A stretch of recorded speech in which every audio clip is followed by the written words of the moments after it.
I'm going to find that video file. I've got to find the one from Philadelphia. It's going to be worthwhile to post that up there. Good evening, everybody, and welcome to Dead Air Live. We are here for our Sunday show, 8 p.m. for the next 2 hours, and great topics and guests in and around the paranormal community. My name is George Lopez. With me, as always, Mr. Ken DaCosta. Thank you guys for joining us this evening. Sit back, relax in the chat, and don't forget to hit that subscribe button. Don't forget also to hit that thumbs up and that reminder bell for upcoming content. A very special guest going to be joining us here in just a little bit. Paranormal investigator, TV personality, Patrick Burns. And we're looking forward to this night of fun and memories and debauchery. So looking forward. How you doing, Ken? Mostly debauchery. I am doing well. Thank you so much for asking. It keeps the Sundays rolling. Every time we come around to the weekend and have an opportunity to catch up with people that we haven't had a chance to see for so long, or even before it wasn't see, because when we did the blog talk, it was all via phone. Literally, my home cordless phone is what I used to do the show. Look how far we have come. Yeah, we've come a long way since the 1960s, haven't we? It was only like 8 years ago, Ken. It wasn't that long. But it seems like dog years, maybe. Cordless, it was cordless. No, but this is outstanding. Thank you to everyone who's joining us in chat tonight. Oh yeah, look at all that. A lot of Android Purity, Justin T, ERRT Radio. That's Ron, and maybe he's back in Minnesota already. But everybody's here. Maria's here, so we got a great show lined up for you tonight. I wanted to make, if I could, a public service announcement. We are hi, Mary Beth. We are very, very close to a plateau here on Dead Air Full Spectrum. Oh. We are closing in on the parameters needed to be able to monetize our channel. Now, money. Okay. Money. Now, hear me out. We're going to get a strike for that. Sorry. When we, now you only use like 3 seconds, you're good. When we talk about subscribers, you know how this works. Listen, we're all fed up with people coming on, subscribe to my channel, Right to here. Yeah, but the deal is we work very hard on this. Editing, putting shows together, getting guests, working backstage in some of the other shows. So if we can make a couple of dollars off this, it sustains us. Believe me, the amount of money we make is not going to make anybody quit their jobs. So I guess what I'm trying to say in sum total is when we ask for subscription, Tracy Austin in chat. Hi, Tracy. How you doing? When we ask for subscribers, it's just that, to make a few cents, make a couple of dollars off of this. It helps us keep the programming going. So if people are going to make money off us, then we'd like to make a little ourselves. So, subscribe if you haven't, or share freely. Wake the neighbors and kids, bring them all in. We try to give you the best programming possible. And moving forward, we have more in store for you. So if you like us, subscribe to the channel. And if you don't, subscribe anyway, just to annoy us. Wait, Ken, start that all over again. I'm going to kick the Sarah McLachlan Angel song in like they do the commercial for the puppies looking in the cages, because, please donate. If you donate to us for less than what it costs to buy coffee for an entire year. For the amount of money that you would spend on chewing gum during this show, you could support this channel. For the sum total of nothing, you can hit the subscribe button. They're not buying it. They're and not buying it. help George and I to help you. Just help George, because here's what we talked about last week, and I wanted to bring this up briefly. Ken and I, let me move this over a little bit here. So I want to get the book in there. It's important. But Ken and I were talking after the show last week and had brought something up that was thinking about, hopefully, because number one, for those of you who've been following along, Pop's home, Dad's home. He does still need a lot of assistance from the broken hip. So, I'm still working with him. But thinking about maybe September into October because of the incredible rapport that Ken and Rise Up Paranormal has established with the new owner over at the Conjuring House, that I may take a weekend trip up there and finally go to the Conjuring House. How am I going to get the money for the flight? I don't know. But it's on me to figure that out. I'll figure that out some way. I don't know how. You should bring the music back if you're going to do that. The thing about, you know, finances and what happens in a situation where that dream is right there in front of you and you can almost touch it. It's only an airplane ticket away. And for the same amount of money that you would spend for a parking meter, you could send me up to Rhode Island. So I don't know. Are they buying it? Look in the chat. I didn't see anything in the chat there. I'll find out. I don't know. But with, Not moving buying on, it. though, yeah, I want to, again, I want to let you guys know it is important. Hit that subscribe button. Absolutely. And anybody else you see in the chat joining for the first time, hey, it's my first time. So you guys just pounce on them. Did you hit subscribe? No? Get out. Get out. We don't need you here then. Freeloader. Careful. But looking forward to tonight's show. We got a lot of great topics to discuss with our guest tonight and Mr. Ken DeCosta. Why don't you do the introduction, sir?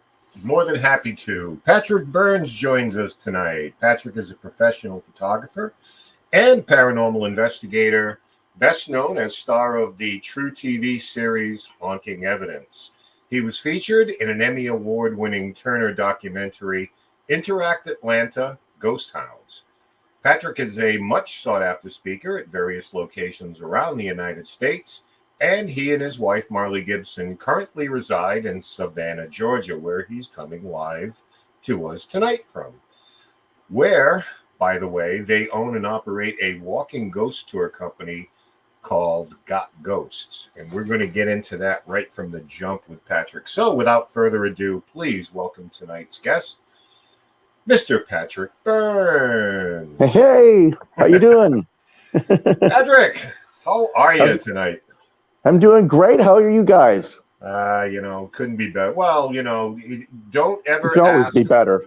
don't ever ask older people how they're doing, because Right. then they will tell you. And we've only got 2 Indeed. hours tonight. Indeed. The pain endures. The pain endures. But so glad to see you. Yeah, we were just talking prior to the show. It's been about 9 years, maybe 10 years since we got to see each other, and it's evident that you've been keeping very, very busy. And I appreciate you taking the time to come on the show with us tonight. Oh, absolutely, my pleasure. So, but I wanted Ken to jump into it because for me, I want to listen into what you've been doing in Savannah. One of my favorite places. I've been there many times. Been to the my goodness, now it's going to draw a blank for me. Of all times now to draw a blank on one of the places. Sorrel Weed House? Sorrel Weed House. That's the one. Got some fantastic evidence at that location. Oh, yeah. And we went back 3 or 4 times. And what was interesting is that the success of the evidence we captured at the St. Augustine Old Jail and the people there at Ghosts and Gravestones, they connected with the people at Sorrel Weed House and said, you got to get George and his group up there to investigate. Very We cool. had old jail for no charge. Of course, this is going back before everybody started really merchandising. And then we got Sorrel Weed House on 3 different visits, no charge. Nice. Very Took over nice. the entire place. So, yeah. That's cool. For that. But That's hard to do these days. Oh God, yes, absolutely. I'll come back on with you. So we're still talking about St. Augustine, but I wanted Ken to kick it off first for us. So, Mr. DaCosta. All right, thank you, sir. Thank you, Patrick. So it's been a weird time, weird last couple of years. Oh yeah. So we seem to be getting back to something that sort of resembles our normalcy.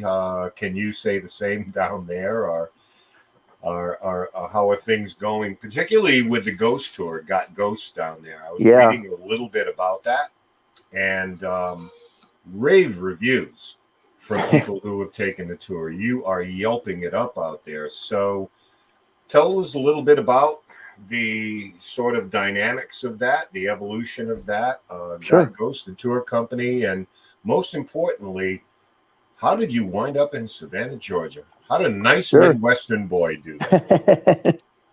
Nice Midwestern boy from Chicago. How did he end up in Savannah, Georgia? Well, boy, I moved to Atlanta in 1996. I needed a change of scenery, and I got out of the Midwest for good. I moved down to Atlanta for the Olympics in 1996, and well, I ended up staying there.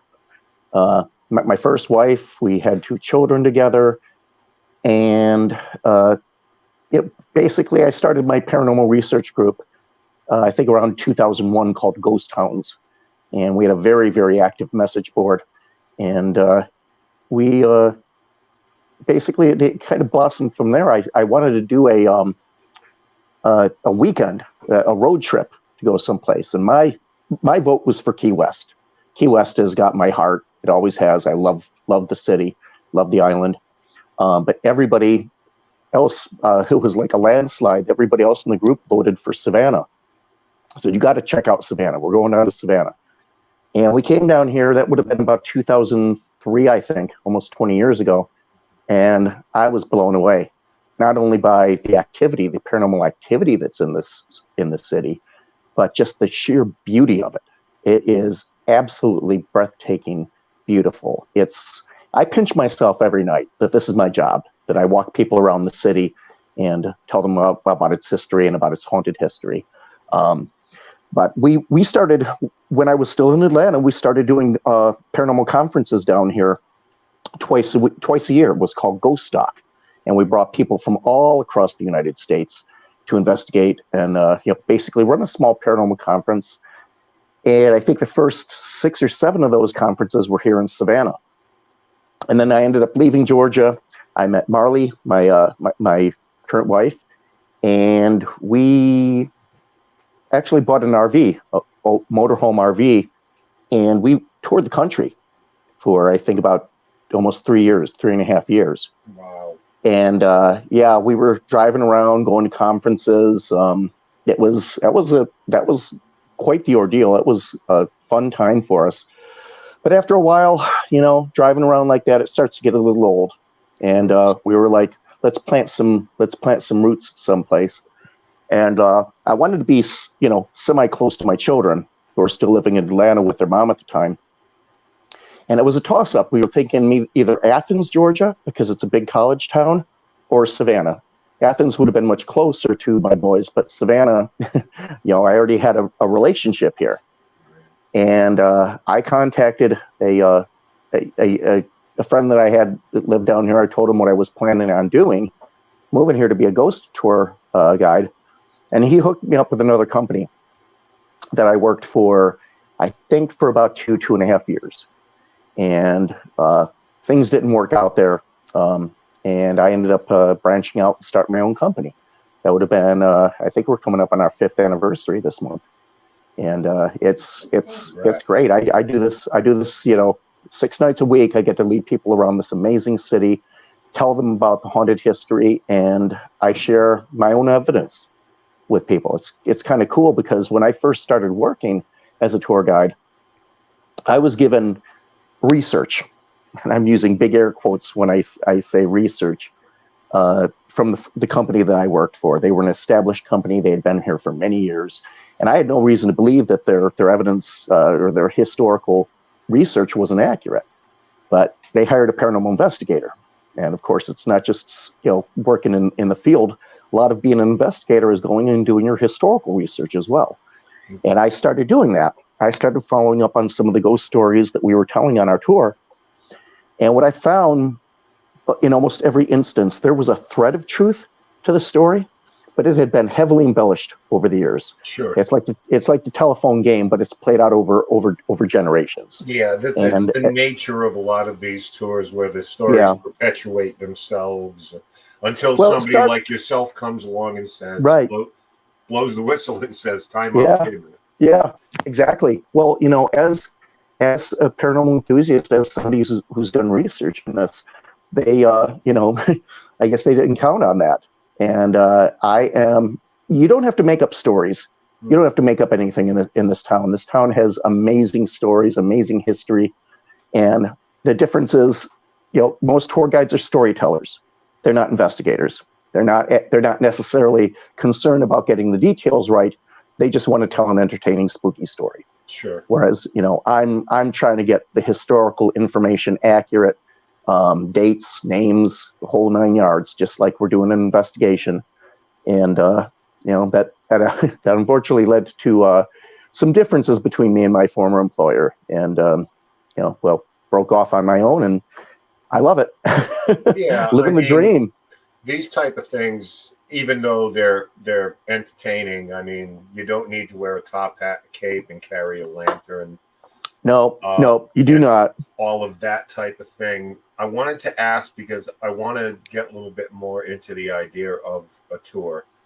But a lot of people will say, they'll point to places like, I don't know, Key West, you mentioned, New Orleans. Now, Savannah, to me, and I have not been there, but knowing of the background, and you could run down, it's a murderer's row, no pun intended, of famous, iconic, haunted locations. So I have to ask you, because I'm often asked, do you have a bucket list item? And it's not New Orleans to me, and I'm going to get there. And when I get there, I'm going to look you up. I promise you. Is Savannah, Georgia. What is it about that town that triggers activity, and what's the genesis of how it became, I think, probably the most haunted city in the country? Well, we claim to be. We're kind of in a rivalry with New Orleans. Savannah calls itself America's most haunted city, and I think New Orleans refers to itself as the most haunted city in America. So it's there's a little bit of rivalry. You can Savannah call anything itself, whatever you want, Sure. So Savannah's historic district is pretty tiny. I want to say from one end to the other, it's probably about maybe a mile and a half wide, and then extending south from the river, the historic district probably goes another 2-3 miles. So it's probably, I don't know, anywhere from, I guess about 6 square miles. I'm getting the figure exactly wrong, but it's a relatively small area. And it was founded back in 1733 by a British captain called James Oglethorpe. He landed here in 1733, and he set up shop on the Savannah River. And what makes Savannah unique is that it's actually on a bluff. It's referred to as Yamacraw Bluff. So the entire city, the entire historic district is kind of on a plateau. The ground slopes off to the other sides, but the city itself, I want to say it's got to be a good 30 feet above the sea level, above the Savannah River. And that, of course, creates, it gives you a little bit of extra protection from storms as they're rolling in. So this is very sought after, very logical place to start a colony. And in fact, the Native Americans, the Yamacraw Indians, had been there for thousands of years already because they knew of the value of the, having the high ground, so to speak. Mm-hmm. But what happened was when the city was much smaller than it is today, in 1733, you had the Spaniards to the south in Florida. And, we were all fighting for land back then. And the fear was from the British that the Spaniards might try to launch an invasion of the city. And so they surrounded the city with a wall of timbers called a lane of defense. And this went up. And basically in those days, when it was originally a colony in 1733, the cemetery that was within the boundaries of the stockade, within the boundaries of the fort, was a church cemetery. And in order to be buried in that cemetery, you had to meet two conditions, two criteria. You had to be white Caucasian, and you had to be Protestant. Only white Protestants could be buried in the church cemetery. Everybody else got buried out beyond the boundary of the lane of defense in the clear-cut forest, which was known as the city common. And that's the way things were until about the mid-1800s, until more settlers began to arrive here. And then suddenly the city common area beyond the lane of defense started to become very valuable real estate. The lane of defense came down and Savannah continued its expansion further and further south. And as it expanded further and further south, sooner or later, it came into conflict with the grave sites. Right. The graves of the non-whites and non-Protestants that were laid to rest outside the city. The city actually allocated funds to have the slave graves moved from where they are in Calhoun Square and Whitfield Square over to a cemetery. Mm-hmm. But I've been to that section. It's maybe 30 feet long, 10 feet wide, and all the headstones are directly right next to one another. So there's no way that there are that many people that are buried there. And what we believe happened was a classic case, just like in Poltergeist. They moved the headstones, they left the graves intact, they built on top of them, and we all know that that can trigger something. Everybody is misidentified now. Exactly. Literally, Savannah's one of the unofficial nicknames of the city is they call it the city built on its dead. Correct. They just, they still unearth human remains to this day as they dig around in the city. Yeah. It's crazy. Let me ask you this now, because everybody out there, I know most of our listeners, us, ourselves, I am never above taking a good ghost tour anywhere, because I love to get background in the history. Yeah. I don't expect that something's going to jump out at me. No. But I love to get background on that type of thing, and those of us who enjoy history absolutely love it. So I'm sure you've been in your past on lots of these tours where people take you around and they point to buildings and this happened here and this happened there, etc. and so forth, right? So in your experience in starting up your own business, taking, I'm sure, the good out of every one of those things, whether it's a conference, a ghost hunt, a tour, what do you think makes a good ghost tour? Well, you've got to have you got to be an energetic storyteller. You've got to be able to connect with people.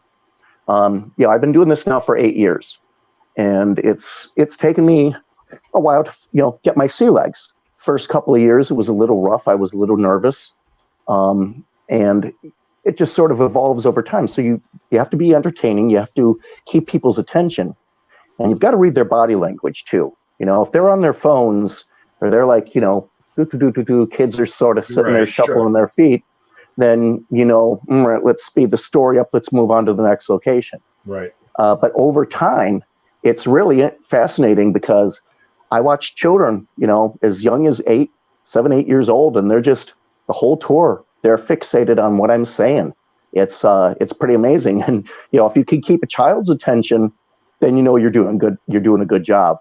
Mm-hmm. But what, is kind of interesting, when I started working as a guide here in Savannah, I worked for this other company. They gave me their stories. And of course, I did my own research, and I found out that, many of them were not factually accurate. But while I was going around telling the stories like you're talking about, such and such happened here, the alleged haunting happened there, while I was conducting my tour, stuff started happening. We started having experiences and encounters during the course of the tour. And I document them. If somebody took a picture with a weird anomaly in it, I say, hey, can you email that to me? Can I use that in my tour? And, most of the time people say yes, they send it to me. So my tour kind of transitioned over the years from being about, just the average ghost story that everybody else in Savannah is telling, but their own version, Mhm. It went to be more about my own experiences, my own encounters. Right. It's kind of interesting because 90% of the stories I tell on my tour, I think I like to refer to my tour as being theft proof. Somebody can't come on my tour, listen to my stories, and then turn around and start their own company. Right. Just record my tour and learn how to recite it. This is what happens with a lot of the companies. It does happen, but these stories are. I was there. I'm the one that has the recording. I was the one that experienced it. So they're really my stories. It's kind of morphed over the years from being just the historical accounts of things to my own experiences and encounters that I've had over the years. And I have had many. The thing is, we've done these type of things here, Patrick, for maybe 15 years now. For the most part, we do them for historic preservation. Right. We don't have a company per se, but I have I've learned, because you learn as you're doing this. When I can tell someone, listen, I'm going to tell you a story from 70 years ago. Yeah. That's one thing. But when you tell somebody, I'm going to tell you something that happened 7 days ago. Yeah. And it's like, oh, sure. Shit, oh yeah. Oh yeah. Yeah. Exactly. Some of my best EVPs that I've got are from way back in 2014 when I first started doing the tour. People come on my tour and, they want me to do EVP. It's so difficult to do it now. In 2014, when I started 8 years ago, I want to say there were half as many tours out there as there are out tonight. So as you know, trying to do recordings out in public, in the open air, in public like that is rather difficult to do, especially in a city that's as popular as Savannah. There's a lot of background ambient noise. So, occasionally I get somebody on the tour that says, why can't we do an EVP now? And I said, well, we can try, but you're probably, we're going to hear all these other people talking in the background. It's going to be contaminated by default. Right. So, when I do recordings like that, I look for an exceptionally quiet night. Usually it's during the week. Usually it's out of season when you go, and occasionally there are nights that the city is very, very quiet, and those are conducive to do recordings. But I stopped doing. I was getting EVPs probably 8 out of 10 times. It was, especially in one location called Calhoun Square, is a hotbed. Now, I'm sorry, I didn't mean to interrupt, but I don't want to lose a train of thought. Do you think familiarity breeds that type of thing? Because as you keep going back to a place, you develop a relationship with the location, with the entities that may be there. I absolutely think that. Calhoun Square is the location of where the old slave burial ground was back from colonial times. And again, grave headstones were moved, but many, if not all, of the graves were left intact and simply built on top of. And when I was doing EVP in the square, I started getting consistent responses. And I had made a breakthrough with a spirit who identified herself as Amy.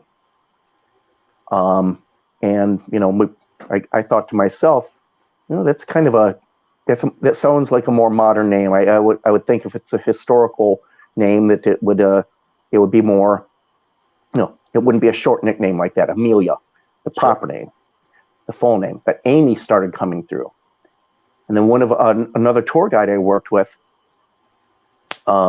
actually did some research. She was looking around and found a census record, I think from 1890.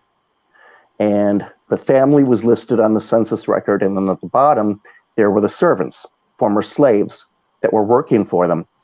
And the oldest slave, her name was Amy, A-M-I. And when I read that, I was like, you've got to be freaking kidding me. I love that. There's nothing I love more than making an historical connection. When you get something that's coming through, what does that mean? You get a name, and all of a sudden you go back and you do your research and you find out that there was somebody that actually lived there with that name. That's when everything starts to click. It's really what I look for. And yes, I did find that as I went to locations and I started doing recordings, I was familiar, I think, and they were more, agreeable to communicate. But it's so difficult to do that now because of all the other, so many tours, the explosion that we've seen in tour companies here, that it's, getting a quiet night out there on the street is, they're far and few between these days. It's like YouTube shows. There were like 6 of them at one point. Yeah, yeah. So 6,000 of them. I feel your pain. Yeah. How do you approach EVP work personally? Your own methodology. Everybody has a little different way of going about doing it. There seems to be one blanket over it, at least for decent investigators. But people get into history, personal things. What is your general approach, and what seems to pay off the most dividends to you? Well, I started collecting my first EVPs around 2002. I had gotten a new digital voice recorder that, lo and behold, could record an entire 5 hours worth of audio, which back then was a lot. The storage on that's a lot, 5 hours. I thought, cool, I can do a 5 hour recording. And then I'm like, yeah, and then you've got to listen to a 5 hour recording. Correct. And if you give them down, you are screwed, pal. Yeah. So I shortened it from being an hour-long recording. It started to become a 15-minute recording, and then a 12-minute recording, and then a 10-minute recording, 8-minute recording. And, may they rest in peace, Mark and Debbie Constantino. Right. Bursts. Do little burst recording sessions, a minute and a half, 2 minutes, and I found that it is, if Spirit's going to communicate with you, you're going to get something relatively soon if they want to talk to you. You don't need to. No, and again, I'm interrupting. I'm rude, but no. I mean, things immediately jump to mind. Yeah. That you get redundancy in these things. If you're with a group and you're taking a group through, a location like a home. Well, you're going to come in. Hey, is anybody here? My name's Ken. How are you? And then the next group's going to come in. Hi, my name is Tom. Is anybody here? And you're going to get a redundancy of questions. And you just said something that I honestly believe in. You're there or you're not, and there's no need to belabor these things by sitting there for an hour and a half. Yeah. Because at some point, you're just going to get repetitive. And I think that you start to lose some of your focus, and the frustration comes in. And I think that plays in a negative way to what it is you're trying to accomplish. Well, when you're reviewing your audio, as you know, you've got to not read between the lines, but listen between the lines. The stuff is usually in there. It's at a lower fidelity level, and you've got to listen to it. You've got to pinpoint those anomalies. Using headphones, of course, to review is kind of my methodology. I pull my audio recordings into Adobe Audition, and I use the noise reduction features in that. That will be a show in and of itself. The specifics of how I help to amplify the audio. If you have a faint EVP, you can bring it out by doing some effects on it. Right. But what's really kind of funny, my go-to device for doing EVP recordings is an old BlackBerry smartphone from like 2010. I think is when this model phone was from. And I don't know what it is about the particular model, but it records amazing stuff. Amazing stuff comes through on this recorder. I tried the subsequent model of BlackBerry, and I didn't get the same results from it.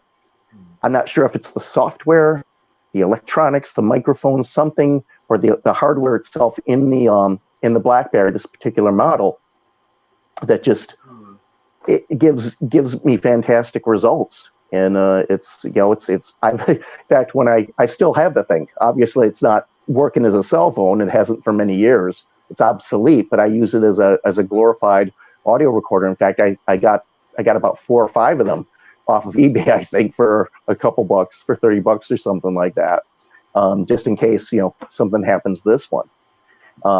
But I think everybody, once you start doing it, you find your own technique, you find your own device, and you kind of come up with your own methodologies. And what works for someone may not work for somebody else. Mm-hmm. And it's a lot of experimentation. It's a lot of trial and error until you find something that works for you.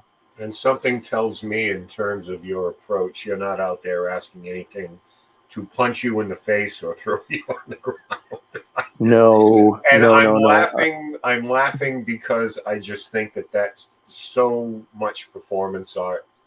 It's disrespectful too.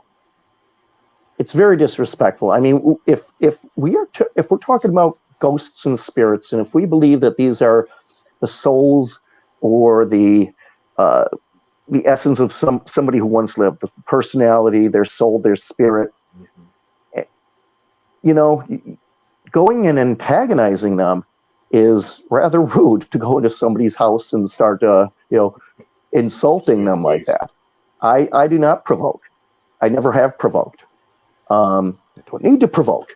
You either get a response or you don't, and sometimes they do not want to talk. I have more EVPs of voices in the background telling me go away. Over and over again. Sometimes they don't want to communicate. Sometimes they just want you to leave. It doesn't necessarily mean that they're malevolent. They just want to be left alone.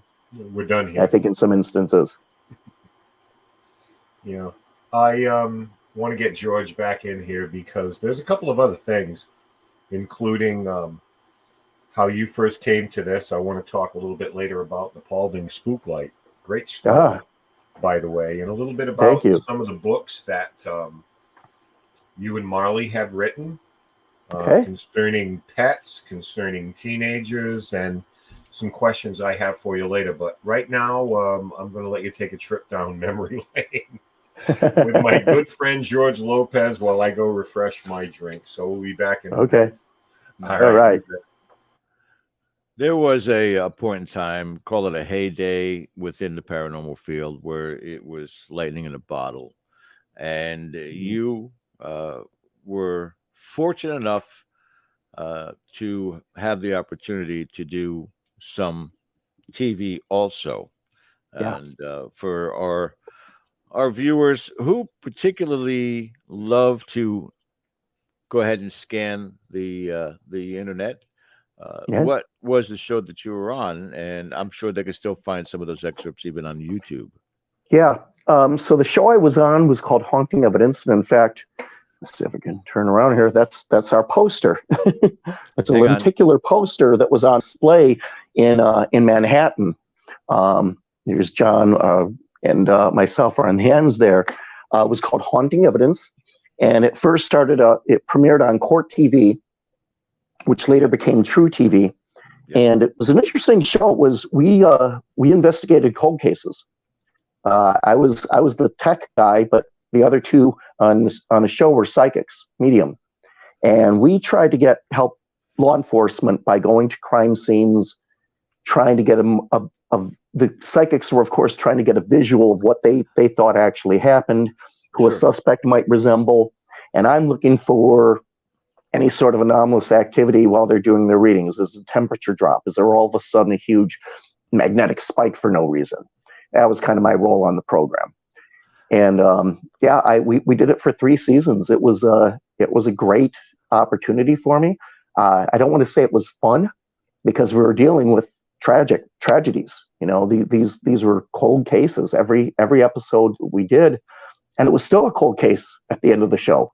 And I think that was frustrating for a lot of the viewers of the show. They enjoyed it. They thought it was really well produced, but everything was on a cliffhanger at the end of the show. And because they were all still cold cases. And it was, so we survived though 3 seasons. And then when Core TV became TruTV, we actually made the transition along with the rest of the network. One of the few shows that actually survived the transition. And it was quite the experience. It was one, I make no qualms about having done the show. Opportunity knocked and I answered the door, and I got some amazing opportunities out of my participation on the show. Like I get to meet awesome people like you, George, and because I was going around and doing the conference circuit there for a number of years. But it was. If anybody wants to see the show, you may be able to find some on YouTube. Haunting Evidence. I think the JonBenet Ramsey episode might be on YouTube. I think the Natalie Holloway episode might be on YouTube. Sure. But for whatever reason, Turner, Time Warner, never released the show in any sort of streaming format. They never put it out on DVD. It's never been streaming. They kind of just, when we were canceled off the air, occasionally they would rerun a marathon of the show for a few years there. But they've kind of largely, I think, forgotten about the show because it's been 14 years since the last episode aired. But it's interesting, though, Patrick, that you brought this particular topic up, too, because it was just maybe 4 weeks ago, Ken and I, in the second hour of the show, it was something that I wanted to bring up, and I was a little bit still kind of concerned about with regards to our field not having the due respect that I believe it deserves, and why there are not more interactions between law enforcement with cold cases and those people who deem to have that ability. And it may not necessarily be psychics and mediums, but even people who are using, as you said, relatable equipment where they seem to get success from, or procedures that get success. And it's a tough argument to take to a judge. Well, when we did Haunting Evidence, we found, because we worked alongside law enforcement, and it was it ran both ends of the spectrum. On one end, you had the cops that are like, it's a cold case. We're at a dead end here. Sure. We're willing to hear what they have to say. Let's see what the psychics can pick up on. Maybe they've had psychic experiences themselves, or they've worked with a psychic in the past and they got positive results. And then you've got the other end of the spectrum of law enforcement that thinks it's all BS and they don't believe in it. And they would come on camera sometimes, reluctantly, basically just to describe the details of the case, of what they know, the fact findings, what they found. And then after that, basically had no interest in what the psychics had to say. So we ran both ends of the spectrum. And I think what happens, the problem is a lot in the paranormal is that we're not really taken seriously by mainstream science, because we need to talk the talk and walk the walk. We need to apply the scientific method to our research. You need redundancy.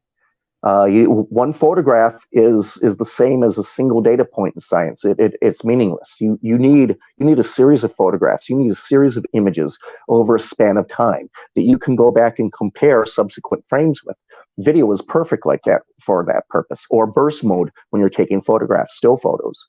But what I've found is there is, of course, you have the cynics in science, that think it's all BS, and they get a good chuckle out of thinking that we're actually making contact with the other side. But then there are also others that are I'm finding more open to the possibility, especially as quantum mechanics starts to really flourish and it starts to become more and more of a thing. I think scientists, because of the uncertainty principle, all these other things about that are supposed to be scientifically feasible, not necessarily. Like look at dark matter, for example. Something like 80% of the mass of the known universe is unaccounted for. Right. It is completely unaccounted for. It's there according to the math, but there's all this energy, there's all this matter that is missing. They can't, it's not tangible. It's not in a tangible form, at least not that they can detect yet. And I'm like, okay, so you've got this stuff, it's there, you can't see it, you can't directly detect it. Doesn't that sound a little paranormal? Yeah. Well, it is by definition. Absolutely, Are it is. are we really that far apart from one another? Um, in terms of the technology and the specifics that go behind it. Well, Now, I'm not saying the ghosts are made of dark matter, but maybe they are. Who knows? right. Science Five. has a lot of unanswered questions. Science does not have the answers to everything. No, I'm very quick to point that out. it's And five simple words. It's five simple words. Science as we know it, exactly, and that's exactly. ever evolving. And so to be dismissive, and so easily flippant to say, you guys, you're not chasing anything, and there's nothing that's really out there. Right, So what right. you're talking about is a global hysteria of a bunch of people who've had experiences for centuries, and everybody's wrong, and you're right because it can't be proven in a laboratory to this day. Why can't it be true? Yeah, Well, because it can't. Why? Why can't it be true? yeah, Matter and energy. First law of thermodynamics. You don't create energy, you don't destroy it. You don't create matter, you don't destroy it. It is only converted into another form. yeah. So, by See, definition, as I like to say, something survives physical death of the body, the energy, something, it has to go someplace. yeah. But I it's, wish I wish I knew, Patrick, when exactly it happened, when the turning of the corner occurred within our field. Back when we were talking about all these different events, these locations where people were gathering for convention, it yeah, was just a lot of fun. It was in its infancy. It finally was brought totally. out into the sunlight from the shadows, and Yeah. people It's were kind of the really golden era of the paranormal, the if you will.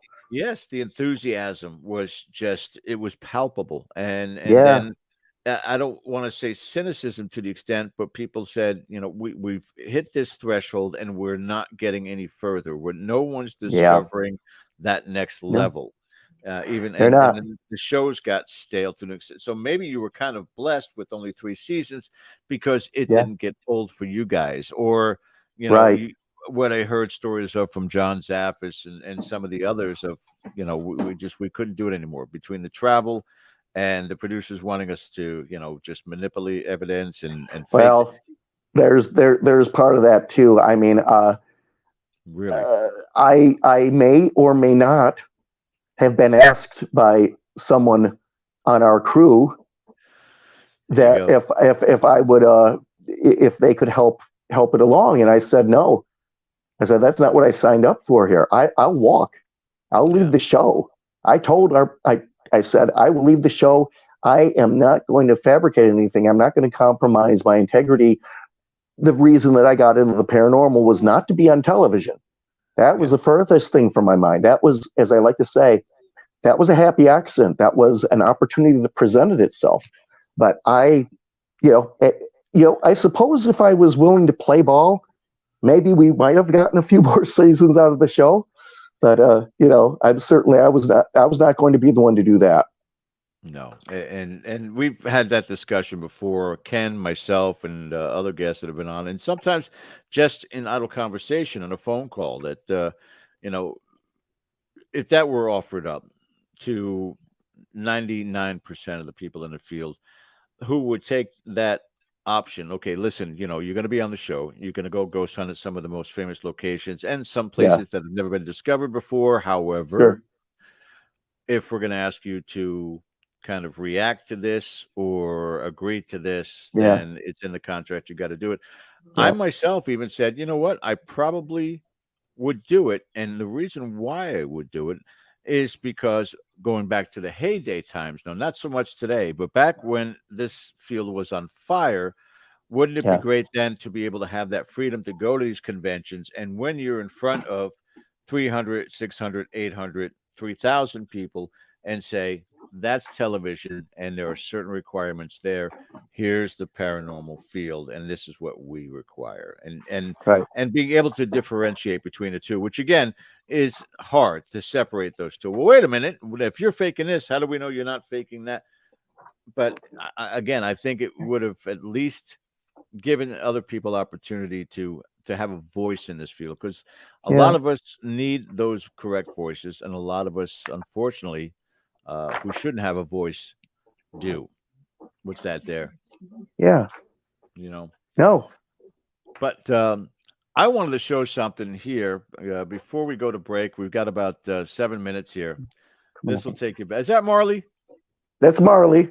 Hey, Marley, how are you, darling? We'll She's go like, again to break. who's that? Who's that? It's George. But I wanted to play this. This is one of the trips. This was at Eastern State Penitentiary. We were in Philadelphia, and if any of you have not had the opportunity to go and visit Philadelphia, it's an amazing city. Oh, yeah. You know, we got to visit Benjamin Franklin's gravesite, and I remember that. the history is just incredible. But we also had some fun, quite a bit of fun. But we figured also, since there were wonderful sculptures and work that the artwork that they had put all over the city, we thought George, we would. Did you go to the museum that has the medical oddities in it? I'm trying to think of the name of it. No, you didn't go with. Okay. I saw the Liberty Bell. We did that, and but with this, we thought we would pay homage to the wonderful city of Philadelphia. This is Patrick and myself.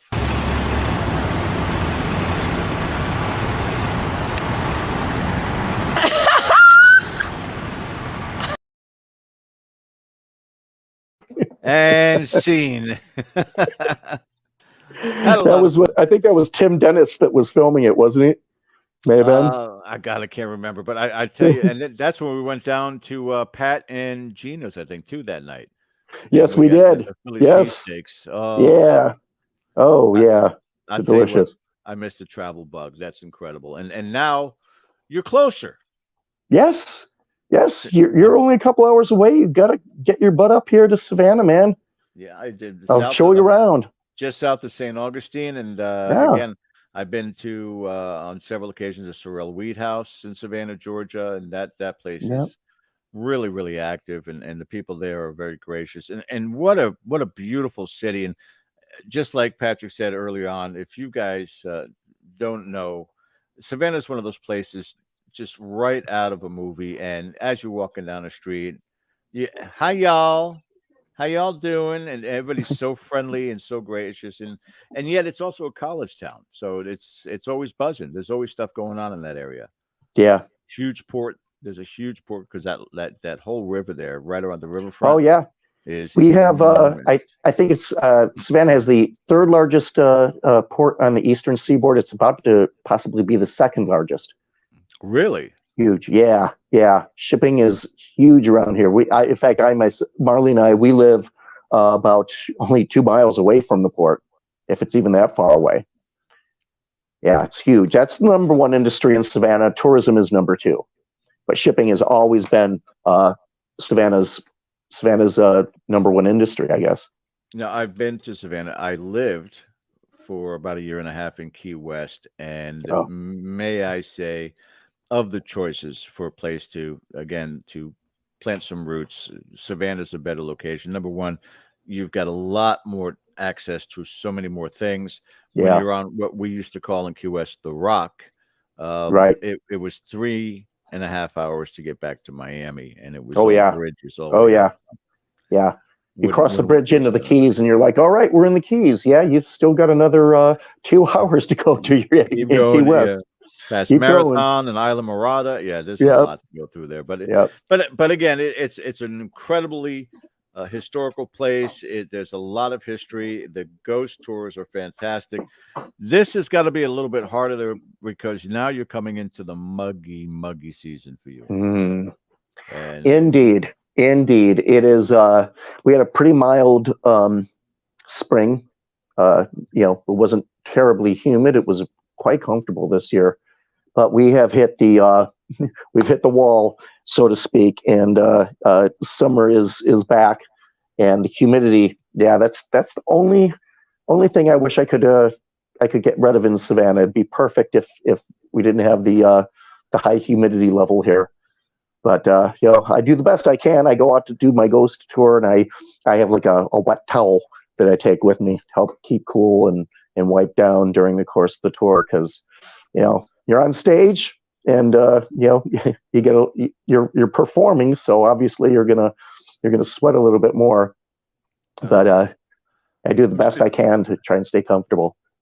And definitely necessary. And nobody can really understand that humidity unless they've come down to the south. Anything south of the Mason-Dixon line. Mr. Ken DaCosta, if you want to come on just before we go to break here, sir. Sure. But, just we were doing what we said. We went down memory lane and had a few experiences, he and I wish there were more. But on the second half of the break, we may go down that rabbit hole that we were talking about, because I said Ken and I had this discussion about the paranormal and their involvement in unsolved crimes. So it's an interesting part of the field that, again, Ken's got absolute good argument on his side, and mine is purely conjecture. But I would love to see more of what this field has the potential to do that we've just not given it permission to do yet. Case in point, instead of working at a laboratory at MIT, Patrick Burns is doing tours, which tells you again, and I guess from a percentage, we got 1 minute left here on the first hour before we go to break. Patrick, when you're doing these tours, percentage-wise, how many people raise their hand if you ask the question, or just tell you on the sidelines that they've had paranormal experiences? Great question. I often do that. I often see, I do a poll of the hands going up, and I would say maybe a third at least. Yeah. And, that'd be something interesting we can discuss when the break comes back, because that number fluctuates. Somebody who said they don't believe in the paranormal, once you open up the door and you start talking about it, and they know you're not going to ridicule them, the conversation usually turns to, I never told anybody this, but. I definitely want to address that on the other side, and experiences that I've had in regards to that also. So let's do this. Let's go ahead and get the break real quick. And when we come back on the other side, we'll continue our conversation, and we're going to open up the phone lines. If you guys have questions for our guest, Patrick Burns, please stay with us. We'll be back on the other side. You're watching Dead Air Live on the Dead Air Full Spectrum Network. Stay with us.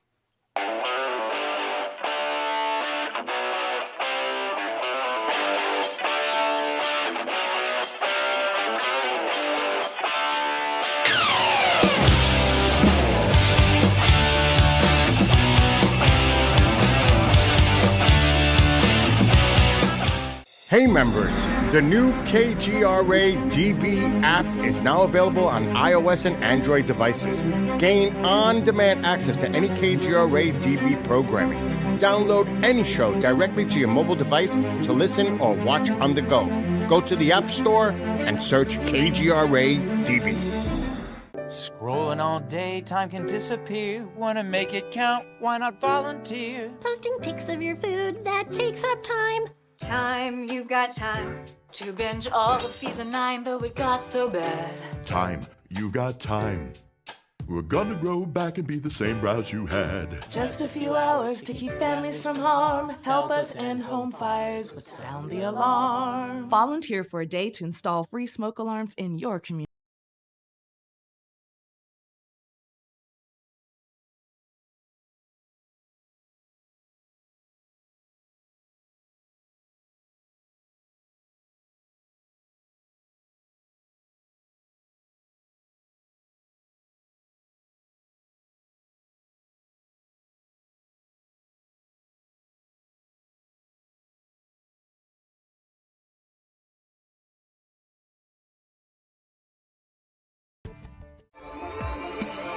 You're listening to the KGRA Digital Broadcasting Network.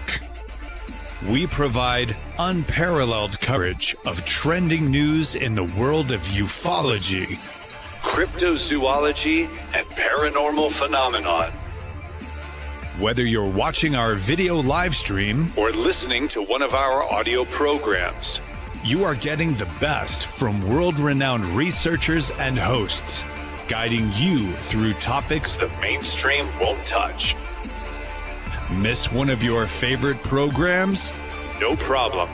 Head over to the members area at kgradb.com for access to our massive library of award-winning content. Make contact, stay connected. Only at KGRADB.com.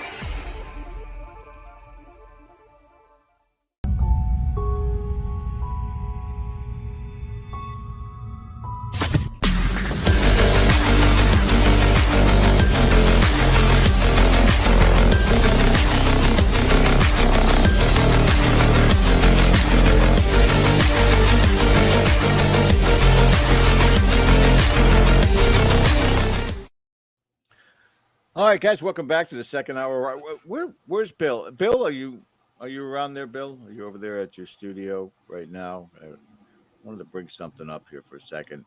A very special guest, Patrick Burns, going to be joining us back again here in just a second.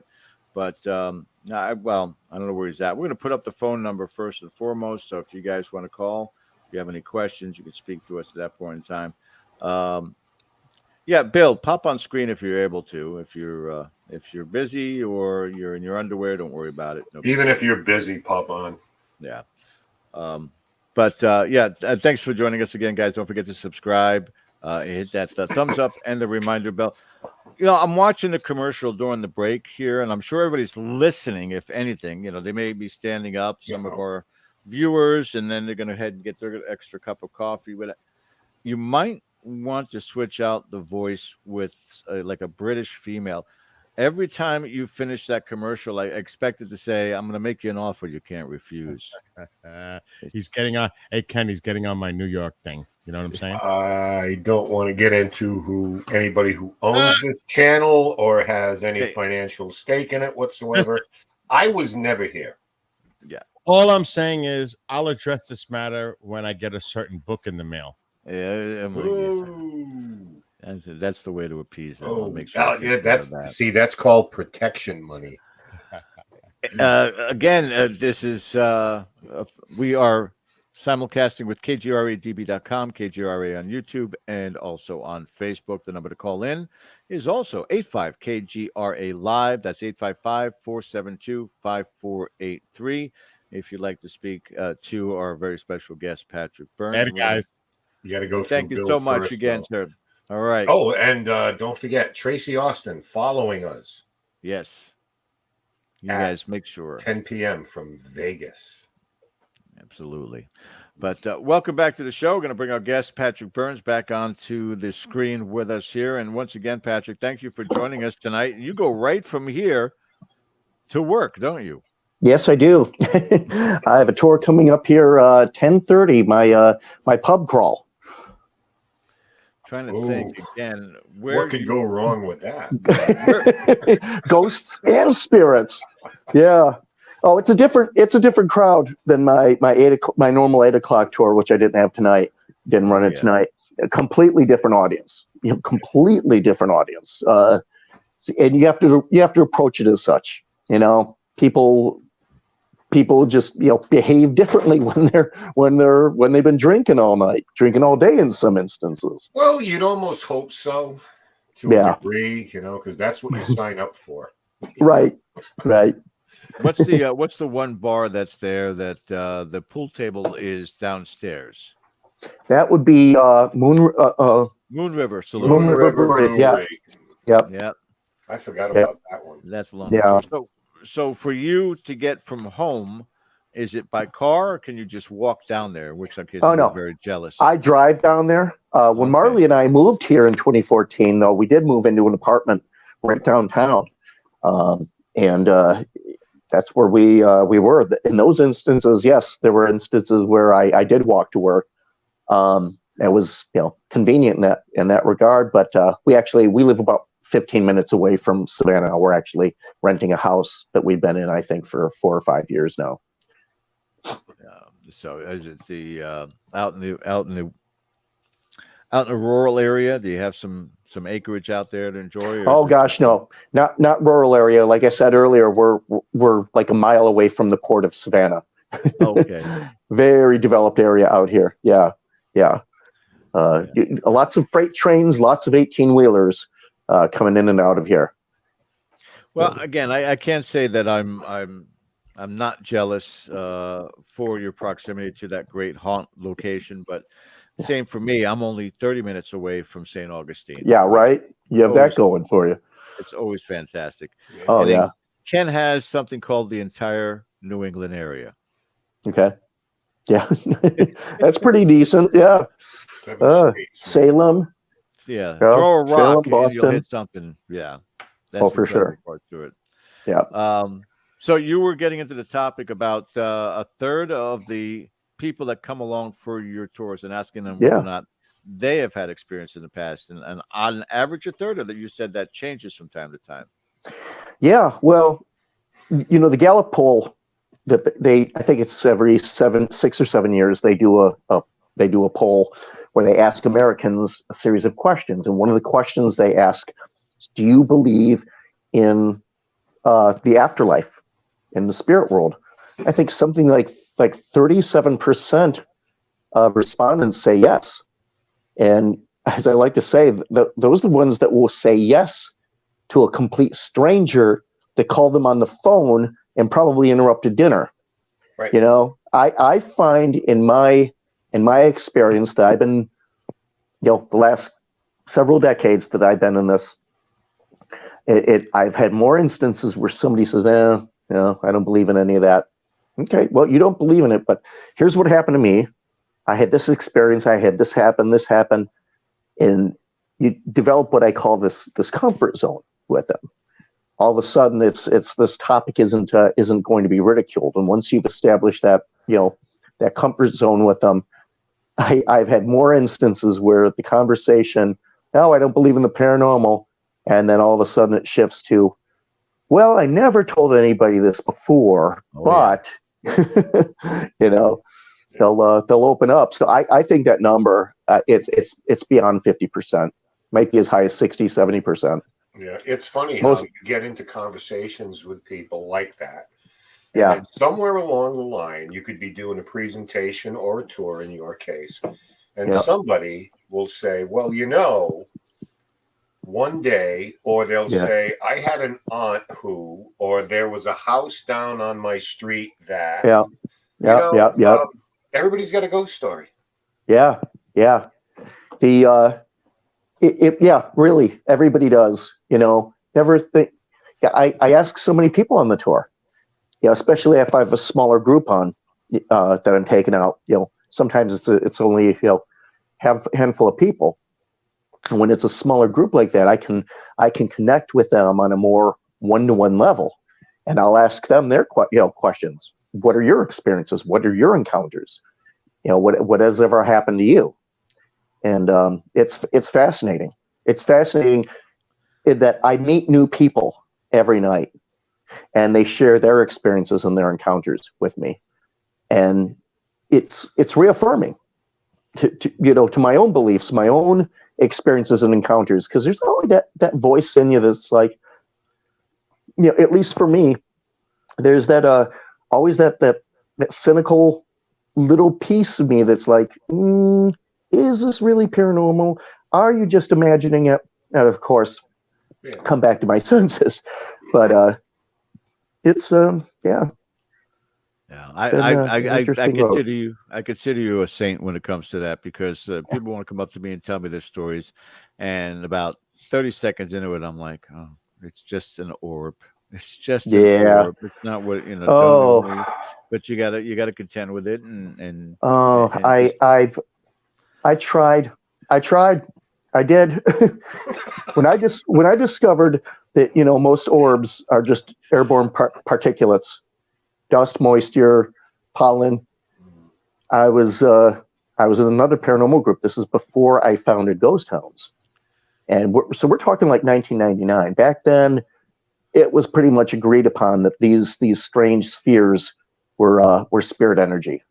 Right. And then I saw them show up on a infrared video camera, and I'm watching them go, and I'm like, those are just particles of dust swirling in the air currents. And I was like, oh my gosh, right? I showed this to the rest of my group, my team, and they were almost hostile towards me about it. Yeah. I had one woman say, well, if it's not a ghost, I don't want to know what it is. Yeah. Well, then don't call yourself a paranormal investigator. Yeah, and don't breathe. We get those. I I mean, don't breed. Don't breathe. you get pictures sent to you and videos sent to you, and Yeah. every once in a while, because I think that individual, or I hope they can take another point of view, where I will say probably a bug, and immediately it's like, well, bugs don't behave like that. That can't be a bug. And it's just like, I have no idea why you just asked me for an opinion. Oh yeah. But you just kind of bow out gracefully, you know. Yeah. It usually goes something along the lines of, I want your expert opinion on this. And when you look at that image, and you give them your expert opinion, if it's not a ghost, then in some instances they'll get hostile. They'll get how many of these things we've seen over the years, you know, how many of them we filmed ourselves or Now here's the thing. I do not discount some orbs being something of a paranormal nature. Sure. I was at Eastern State Penitentiary. Oh, this is probably 14 years ago. It was Chris Fleming was behind me. We were in I can't remember what cell block it was. I think it was the Dude Run cell block that we were in. And where I was looking down the row of cells, Chris is standing behind me. He's got a video camera. He's kind of filming over my shoulder. As I'm looking, I could see this anomaly, which I would describe as being orb-like, come out of one of the cells. It went up like this. It came back down like this. It went dirt, and then it went back into the cell. And I described it. I saw this thing floating there. It was not glowing. It was not. It was just there. It doesn't make any sense, I know. I could see it. It was kind of faint, but I could see it in there. And then Chris ran back the video, plays back the video, the IR video, and sure enough, there's this anomaly on the video camera that comes out and does the same path that I had seen. Right. And I was like, wow. And never got a copy of that from Chris, by the way. Still pissed about that. He's not going to give that up. I wish we knew. We had him on just a while ago. We could have shook him down for that. Yeah. Next time around. Next time around, shake him down for that. And we want to get to the phones. We know we have a caller in the queue. But yeah, I mean, I think what it really comes down to is every paranormal investigator starting out, even if they're just doing it just as a pastime, it's a rite of passage. You got to go through that orb fascination. Of course you do. Then after a while, you're starting to say, okay, these are all kind of identifiable. My cat is walking in front of the camera. Yeah. I just saw an anomaly. Yep, you sure did. Her name is Madison. Hey. Yeah. And there's an evil, what looks like an alien eye now in the corner of the camera. Opposite your name. What is that? What's that? There's something on the camera lens just opposite your name. Oh, there we go. That was her pillow. And there she goes again. I thought it was a hairball. Okay. Let's go ahead and get some of these phone calls in. Again, the number to call in, guys, 855-472-5483. That's 85-KGRA live. Please, if you'd like to speak to Patrick, feel free to call in. We have Ronald from Minnesota. First time caller, Ron? Oh, yeah. First time caller, yeah. It's not a party until Ron calls in. First time this week, right? How you doing, buddy? Yeah, so it took me 4 days to get home from Bill's. Last week I was calling from Bill's front yard, believe it or not. And it took me 4 days to get home when I left on Monday morning at 10. What happened? Bill didn't let the bridge down around the moat or what? I don't know. He didn't open the gate. I had to plow through the gate and get out. No, just kidding. Ron figured out it was somebody else who was supposed to drive the Uber, not you. There you go. Yeah. No, the question I have for you is this, Patrick, and you guys can answer this as well.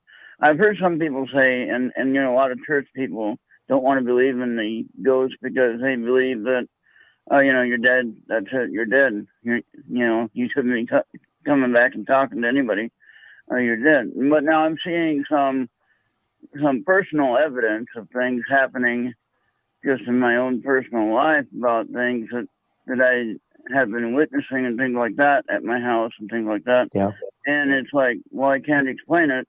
I'm not really going to say exactly what I, believe it is, because some people look at me like I'm crazy. So I'll just accept it in my own mind, and I'll talk about it sometimes with people that I think will believe and understand what I'm saying. But in this case, where some people say that they're not who they say they are. I don't want to use a particular word that some would say or say on the air. I don't want to use that particular word and get things stirred up. You know what I mean? So anyway, the entities or the spirits are not who they say they are, but they're just acting like them. Okay. Now, that's a pretty good acting job, I think. Maybe they should go to Hollywood and get a job. But just in the case of if it really is the family member or somebody else who is basically a disembodied human spirit, going around, why would they come back to planet Earth? That would be my main question. Well, it's well, first of all, approaching it from what did you say, the belief about this. How do we know it's really people we're trying to contact? That is, in my opinion, that's a pretty valid point. What got me involved in the paranormal was the death of my brother Billy back in 1985. He died in a horrible automobile accident, and that's kind of what really led me into searching for the spirit world. And it was about, this would have been about 2004, 2005, maybe even before that, 20 years ago or so. I went back home to Chicago. I went to the location where Billy died. I even knew the spot where his body came to rest. I mean, literally right there, exactly in the same spot. And I also went to his gravesite. And I did some recordings. And I never listened to those recordings. I have no idea where they are. I thought after I made them, I'm like, you know what? You'll get something that will come through, but it might not be who they say they are or who you think they are. And in that instance, you have no idea. You really, there's no way to know for sure what you're dealing with on the other side. So when I approach this, I tell people about this very, they come to me on my tour all the time. They ask, I lost my grandpa. How can I do this? How can I do these recordings? And I say, well, it's very simple to do the recordings, but be very careful what you go looking for. You'll get something that'll come through, but it might not be who they say they are. Right. Yeah. And then a lot of people tell me, be careful what I ask for, like UFOs or ghosts or anything. Just be careful. Yeah. I don't ask anymore. I just kind of, if I witness something, I experience what I see and feel, and I consider who they might be or whatever, but I don't necessarily go poking around to disturb me. So why? Your second part of the question was why would they come back? Why would they come back here? So if you're talking about the classic definition of a ghost, most people believe that is the spirit, the soul of somebody who was once alive. They have passed away, and their spirit is trapped between our plane of existence and the next plane of existence. They don't cross over. And basically, I think kind of a tormented existence. Some instances they don't realize that they've died. Sometimes it's they're afraid of being divinely judged for things they did in life. So I think that in those instances, maybe that's what, or in the instance, maybe they don't even realize they're dead. Maybe their death was so sudden and so tragic that they don't even realize what's happened, and they're kind of wandering around in this ethereal daze forever for all time. But then you also have the residual hauntings, which is a rerun of the past. I think there's a lot of that in Savannah. A lot of what we see in Savannah, what we experience in Savannah, it's the past replaying itself. And I would agree with that. I think with my house, that's what's going on, because where I live at, it's a very old land. You know. Yeah. We have the petroglyphs, historic petroglyphs here, and so that could, in itself, could have a lot of spiritual energy that could come over this way. You know, which is pretty close where I live at, right in between the cornfields, mind you. But anyway, that's another story. But anyway, thank you for your time. Thank you for the show. Thank you. Thank you for calling in. It is good to finally hear you at home, and I'm not driving, so thank you. Thank you for being here tonight. All right, have a great night. All right, Ron. Thank you, Ron. And I'm sure all the other drivers out there feel much more comfortable as well that you're home. Yes. We're all happy. Yeah, it does beg the question a lot of these times, because, again, when we're talking about the high point with this field, the fever pitch level at this field, that was a dividing line, Patrick, wasn't it? Especially when you went to these conventions and you had people who were demonologists. That again, a lot of them will sit there and go, well, almost everything you're talking to, if you're talking to a little girl and she's saying, help me, there's a possibility that it's a demon trying to gain your trust. And that's where you have to be very careful. Case in point with one of mine, and I know that we were seeing somebody from Facebook talking about a car wreck that lost their aunt. And, we had a team member, Amanda, who lost her life in a car wreck. And almost immediately after, I was getting contact from her. And, again, the question, how do you know that it's her, not somebody else?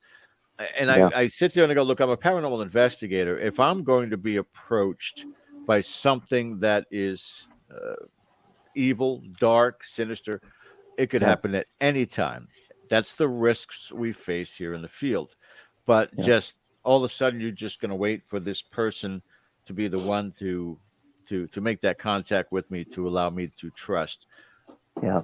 It just seems a little bit too far-fetched and more authentic that our loved ones still on the other side and reaching out to us, normally to just say, I'm okay, and, go on with your life. What do you think? I have a beautiful EVP that I recorded in front of an antique store here in Savannah. Nice. Because people, a lot of people believe that relics can have attachments. And I went to do an EVP session. This was at Marley's suggestion this particular night. And we got something. The first recording, it said, I asked if anything in the shop ever belonged to them personally in life. The answer was no. Then I responded back. I said, why are you still here? And the response was, hey, come here, you. And a little chuckle at the end of it. Hey, come here, you. Right? A couple of nights later, I get a recording, and it says, come inside. So it's starting to sound like something wants me to go inside the shop, right? Yeah. I tried to set up a meeting with the shop. They were closed for repairs when I made the recording, and I wanted to share these with them, and I didn't have the opportunity to do that. I reached out. It was the middle of April. I reached out to the family. I never got back to them, or they told me that the shop was closed. And I just about to close off of my browser window that I did a search for the phone number to this antique shop, and I see a link to an obituary. The antique shop is named for the same name as the guy who owns the antique shop. And I'm like, no, that can't be him, really? And I clicked through, and it was him. And I found out that the anniversary of his death was coming up in 3 nights. He passed away on the 18th of April. I mean, you want to talk about luck, right? We talk about kismet. So I did an EVP session that night, the anniversary of his death, in front of his antique shop that he owned for 48 years. And I asked him if he had a message that he wanted me to send to his family. And before I think I paused. Artie, do you have a message that you would like me to give to your family? In that pause, that space in between, the EVP comes through and it says, I'm with God. Do you have a message, I'm with God, that you would like me to deliver to your family? And I'm just like, wow, that's not demon talk. I don't think. No. I don't think a demon would want to reassure us that they're on the other side in God's care. Absolutely. And funny, when you go in that direction too, because Ken's recent experiences working with other paranormal investigators, where his thoughts are being read in a sense, before he's getting to that point in time is really astounding. And I want to turn it back over to Ken for a few more questions here also, and then I'll come back and join you guys here in a second, Mr. DaCosta. Yes, thank you. If you're just joining us, our guest tonight is Patrick Burns. You are listening or watching Dead Air Full Spectrum, KGRA and the Dead Air Full Spectrum channel. This is an excellent segue because we were just talking about things that may not be what they seem. Trickster spirits, a lot of time is what they're called. And George alluded to demonologists who, in many cases, always manage to find a demon somewhere.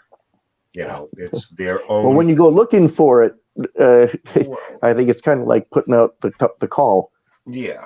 Now, and where I want to go with this, Patrick, now, Marley, yourself, Dave Schrader wrote a book. I'm going to put it up here. Yeah. It's called The Other Side. It's right behind Patrick there. A Teen's Guide to Ghost Hunting and the Paranormal. Right. So my question for you is, in writing this book that was geared toward a younger audience, are there, because I haven't had the opportunity to read the book. Yeah. So contained within it, are there guardrails or is there a cutoff point? And I'll sum it up by this. We're just talking about essentially the dangers of the paranormal. Mm-hmm. And we like to say paranormal can be dangerous. It's a serious thing, can be serious business. Yeah. But yet I see younger and younger and younger kids being taken out by their parents. And I'm not trying to parent anybody's child here. It's your decision. Make no mistake about it. For me, I kind of let kids enjoy life. I know they watch TV. I know they watch the ghost shows. Yep. But a lot of times they haven't processed all of this. They see this on screen as let's go into a dark place, tempt fate, adrenaline rush. They think it's cool. What can happen? And oftentimes you hear guardians and parents say, well, I only take them to the safe places. Now, I don't know who the arbiter, right? I don't know who the arbiter of this is. The safe places. Now, the arbiter of whether they go or not is obviously the parent, but well, it's been safe. So when we talk about we don't know what we're about to encounter, if it's not who it seems to be, right? It would seem to me, and I've got this block in my head about this, is taking young children. Because, the excuse is, well, they're going to do it anyway. At least they're under my guidance. Yeah. I don't think the 9, 10, 11-year-olds, I don't see them breaking into abandoned buildings. I'm not saying they don't. Right. But what are we talking about here? There's such a paradigm shift between it's dangerous, it's not dangerous, it's unsafe, it's safe, it's serious, it's not serious. So you wrote a book with Marley and Dave on this. So give us your thoughts on that. We approached that from a responsible perspective because Dave and I, both parents, and Marley's, stepmother to my sons. So we've all have children of our own. And my feeling on it is that, there's probably a point at which it's okay for youngsters to, younger people to go on an investigation. Like you said, that is entirely up to the parent. I think one of the first things that I would do if I were going to take my sons have absolutely no interest in the paranormal. So this is all hypothetical. If they had been interested in the paranormal, I think one of the first things I would have done is, well, first of all, I would have probably waited until they were in their teens, 13, 14, maybe, I don't know, somewhere in there. Right, sure. Basically beyond, about the same, can they explain what death is? Do they know what death is? What does that mean to them? If they can give a concise answer of their opinion of it, then maybe it's okay at that point. But I was going to extensively school them from the get-go. Look, you'll encounter stuff, and we don't know. They have us at a complete disadvantage. Right. We can't really see them unless they make themselves visible. We can't speak. We can't hear them unless they make themselves audible. Right. That they can apparently walk around and watch us and do gosh knows what. That would have been my first approach. We did have an entire chapter that we dedicated in the other side, and we did address the problems with going into an abandoned building. Number one, it's illegal. Number two, abandoned buildings are in many instances condemned because they're unsafe. You can get yourself into a lot of trouble in an abandoned structure. You might run into a drug deal going down or something. Shady things go on in these types of buildings, these types of settings. So in terms of the spiritual danger, yes, that might be there, but I think it's also in terms of the physical danger as well that you're putting yourself into.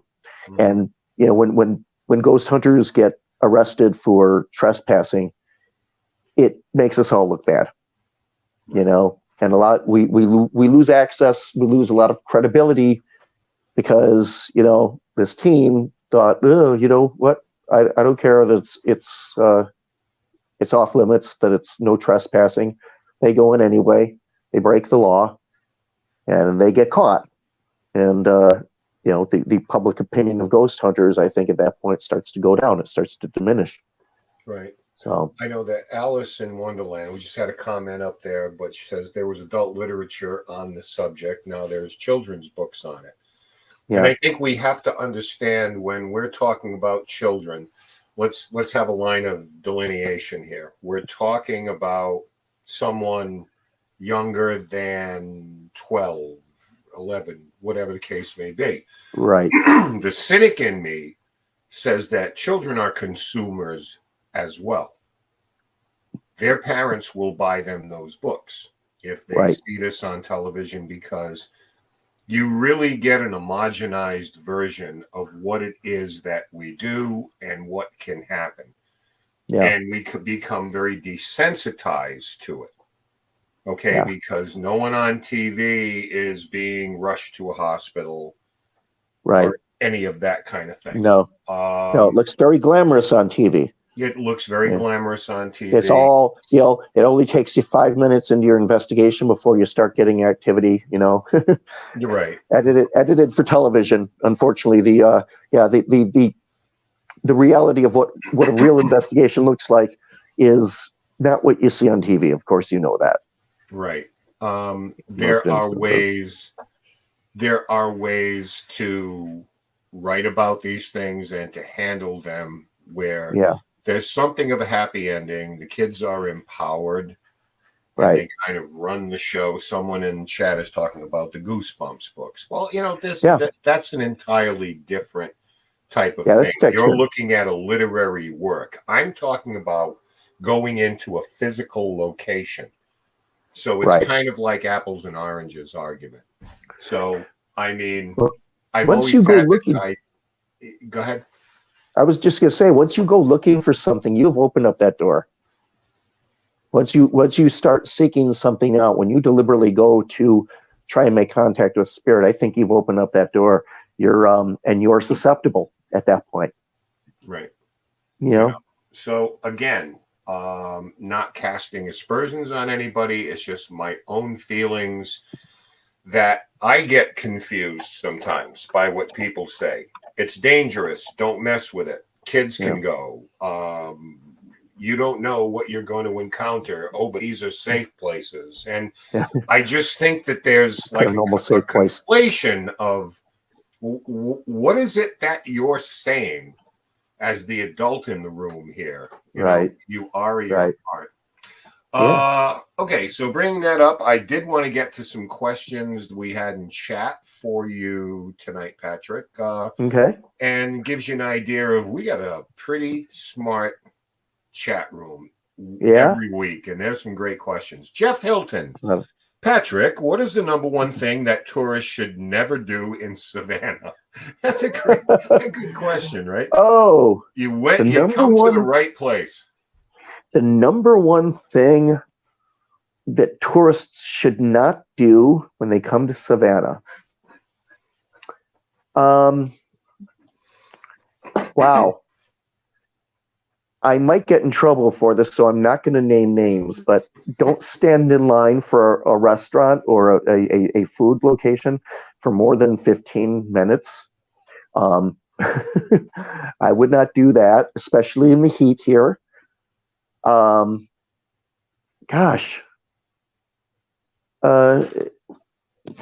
Marley has an idea. Don't be stupid. Be smart. Like, be street smart when you're here. Oh, be street smart. Yeah, something. Yeah, definitely be street smart. And excellent point is you're walking around the city, and you got to remember that Savannah has a very liberal alcohol policy. You can take a to-go drink from bars as long as it's in a plastic container. Beer, wine, hard liquor, whatever, anything goes. I saw Midnight in the Garden of Good and Evil 10 times. So a traveler in Savannah, you always take a traveler, like Joe Odom said, and so that presents its own set of problems, as you can imagine. It is a drinking town. You also be careful, be aware when you're crossing the streets, because even though somebody might not be intoxicated, the city itself is a diversion. It's a distraction. I mean, there's so much to look at. The city is so beautiful, so amazing. And every time I drive through, I see something new that I've never noticed before. So you have to be mindful of the fact that the motorists might not be paying attention to you when you're crossing the street. Look twice and maybe save your own life. Don't become a ghost when you're in Savannah. Keep your head on a swivel, folks. Exactly. Android Purity. How much in advance is needed to schedule a tour? Maybe I'll stop by my next drive to Florida. Thank you so much. I would love to have you on the tour. Usually, we have availability usually the same day. We typically, just call us ahead. Let us know what time you're going through. Typically, a day. Maybe not even, sometimes we have still have tickets the day of the tour. But if you give us some advance notice, we'll reserve a spot for you. Right. We've been running the tour information, how to contact .ghost.net. So we'll have that up from time to time. Okay. Also, I wanted to say. Oh, go ahead. Sorry. I was just wanted to say really quickly. If you go on to gotghosts.net, scroll all the way down to the bottom, and you'll see a menu. You'll see almost a site map. I have an episode. One episode of Haunting Evidence is on our site streaming. It's about the Villisca Axe murder. Ooh. When we profiled that case. That episode is on our website. You can stream it. You can view it. If anybody cares to see the show and see what it was all about, go and check it out. Yeah. Full disclosure, I have the entire set of DVDs over here to the right. I do. Do you really? Swear to God. Really? Swear to God, got them all. That's cool. Yeah, it is cool. Where'd you get those? I don't think I have them. I just pulled them off and recorded them, man. It's like as they aired. Sure, and then you burned the DVD. I kept Very cool. them. I kept them, and no reproduction during any episode. So it's scroll all the way down. Yeah, a little crush on Carla Barron, a little bit. Well, so there you go. There's the website right there. Yep. The website right down, and then if you look at the links down there, you'll see Haunting Evidence season 2, I think, episode 11, something like that. Right. Yeah, So that's there you it. go. Gotghost.net is the website. So, Yeah. all right. So, got another couple of questions here, real quick. We're going to go back to Jeff Hilton. Patrick, exactly what is your criteria to meet in order to say something is paranormal? What criteria? Of course, anything out of the norm, paranorm. What would the definition of that be for me? That's an excellent question. You know, I always leave the door ajar to other explanations. Does it seem like it's paranormal? I try to apply the scientific method. I try to come up with a logical explanation for something that took place. I talk about a story on my ghost tour, actually, where that happened, where I was wiping egg from my face. I thought it was a photograph of a paranormal anomaly, and it wasn't. And I'm not going to say any more because it's a funny story, and I do it on the tour. But I try to debunk it. To, steal the phrase. Try to debunk it. Try to explain it away. Approach it from a completely neutral point of view, not knowing what it is. Apply the scientific method. And if you're still scratching your head after all other, you've exhausted every other possibility, at that point you can start to entertain the notion that might be paranormal. Yeah. But you don't close. You always got to leave the door ajar for another explanation. You can never truly declare something as being paranormal. You've got to keep the door ajar just a little bit to another explanation. I've always told people, get away from the paranormal word and start using unexplained, because unexplained will always cover your ass. Yeah. Because a week unexplained from now, phenomena. Unexplained phenomena. Yep. That's right. Yep. A week from now, you may come up with that. Yeah. I want to get one more in here, and because hey, we answer every question, Yeah. So, are exorcisms public record? I do not know if it's condoned by the church. That's an excellent question. I'll be perfectly honest. The whole demonology stuff, exorcisms, that scares the shit out of me. I'm sorry. You may have to bleep that out. I didn't mean it. I forgot we're live here.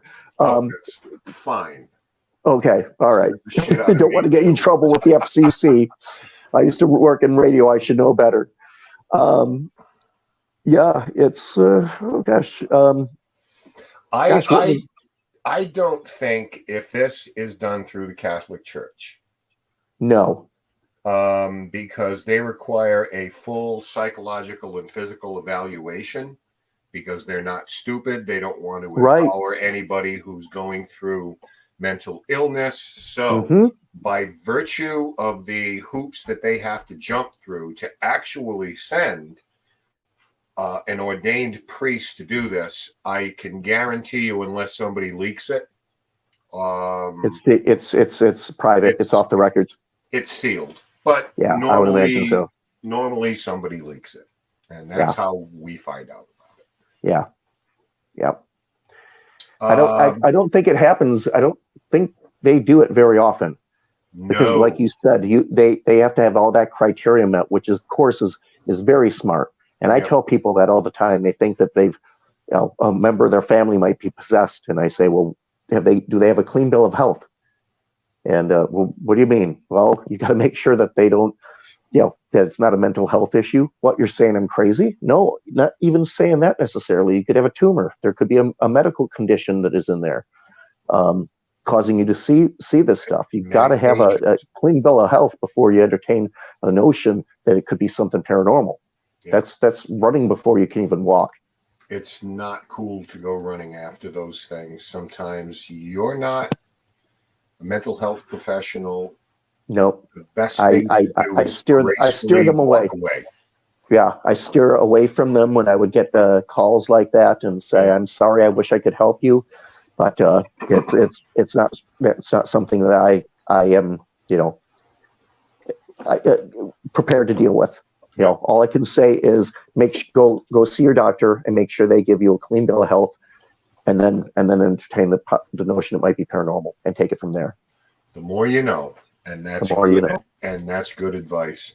Before my time here is up, I had teased the Paulding light story, and I want to get into that a little bit. The Paulding spook light. Now, what I found interesting about this little story, and I'm going to let you tell it, obviously, but it seems like you took a different path to jumping into this thing, where a lot of people that are doing this had an experience, had what they feel is a paranormal experience, and it spurred them on to really jump in with both feet and go for it. Your kind of, I don't know if it was your introduction to, because I think there was something in your life you experienced before that. But the idea you were able to figure something out as non-paranormal was your jumping in point. Well, it absolutely was. There were a couple of instances in my life that I say that's when I became a paranormal investigator. After the death of my brother Billy. No, I became a paranormal investigator when I had my one and only out-of-body experience. No, I became a paranormal investigator when I debunked the Paulding light. They're all meaningful points in my life that I kind of point to when I look back. Now, the Paulding light story, that's interesting. This is a phenomenon that appears nightly in north of just a little town named Watersmeet, Michigan. So the Upper Peninsula. I was living in Wisconsin at the time, northern Wisconsin, maybe about an hour and a half away from this thing. Some friends took me up to see it one night. And it is this pulsing, stretching, it looks like a piece of glowing silly putty at sometimes. The light warps, distorts. You'll see it on the tree line. It appears, and sometimes it turns red, and then it'll vanish. It'll go back underneath the tree line. You see it go under the tree line. And it appears, usually at least once or twice an hour, maybe more than that. And I had a small telescope, a small spotting scope in my car. I took it out and we're looking at it under magnification, and it looks even stranger under magnification. I'm like, what the heck is this? And it haunted me to pardon the pun, it haunted me for the next several days. And I ended up going back there by myself. 3:00 in the morning. Not a smart idea. First of all, I didn't tell my family where I was going. Nobody knew where I was going. And if something had happened to me, I might as well have been on the moon. It's kind of a desolate location, kind of secluded. But I went back there at night, and I observed the phenomena again in the same location, and I stood there watching it. And this was, all of a sudden I could notice that the day was starting to break. The sun was starting to come up. Dawn was approaching, and the sky was lighting up. And I noticed something also about the light is that its frequency was increasing. It was now starting to show up more frequently as the dawn approached. And I was like, that's very strange, right? Usually stuff peaks, 3:00 in the morning after, historically, traditionally. And I thought to myself, I'm like, well, you know what? If I wait around long enough, there might be enough ambient light as the sun starts to come up. I look through the telescope, I can see exactly where this phenomena is occurring, and I'll try and drive over there and look around there.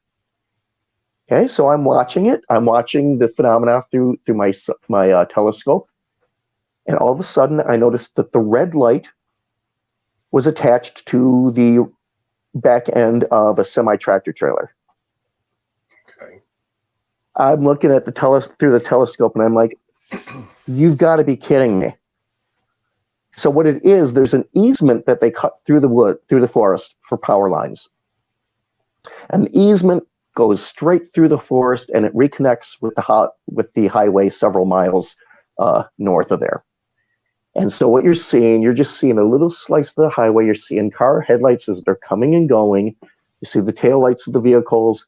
And what causes the light to distort is the fact that there's marsh land in there, which is releasing swamp gas, decaying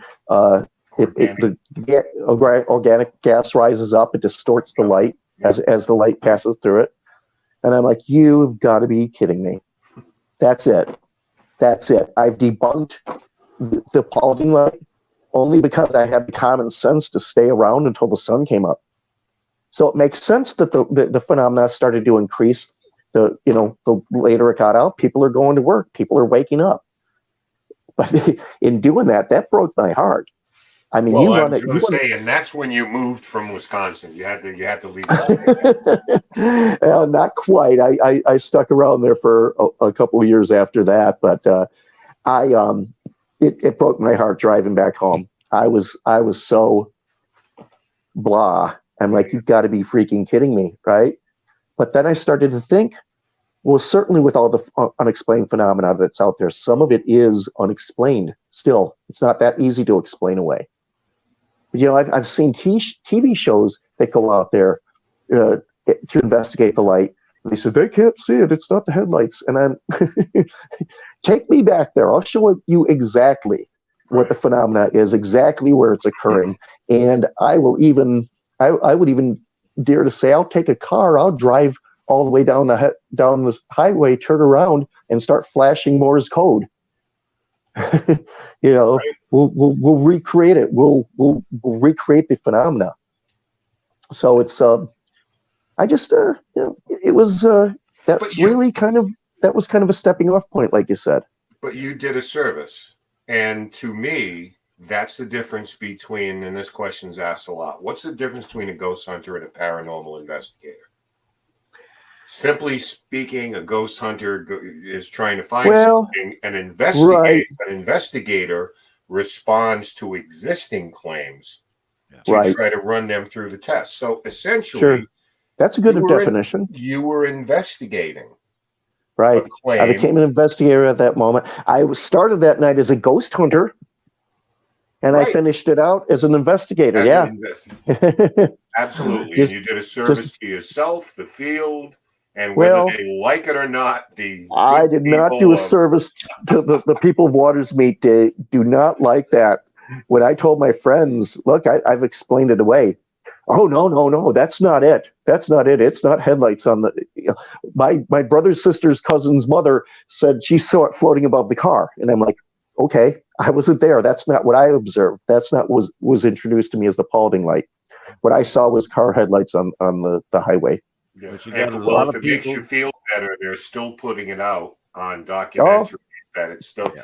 So you know what? My challenge, I'll put them out there. If the film crew will take me to Waters Meet, Michigan, I will show them exactly how the phenomena works, where it's working, where it's happening. Bring it on. We got just a film crew for you. Let us make a call. There we go. 360. Yeah. We are all out of time. I can't believe how quickly this went through 2 hours with you, Patrick. Time flies when you're having fun. Yeah, and I thank you for joining us tonight. And it's been my pleasure. We'll try and get a chance to visit up there with you guys, probably after the summer, and come up there maybe around October timeframe and come check. There you go. For sure. I'd love to have you. Anything you'd like to plug? Of course, we got the ghost.net up there. Anything else you'd like to plug before we head on out? That's pretty much it. We hit all my talking points that I really wanted to discuss tonight. You guys had some great questions. Your callers had good questions. It was a lot of fun. I haven't done an interview in quite some time, so I really enjoyed the opportunity. And thank you guys for having me on. Thank you so much.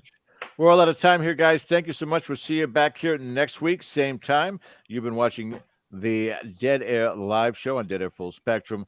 Take care. Have a great night, and we'll see you soon. Good night.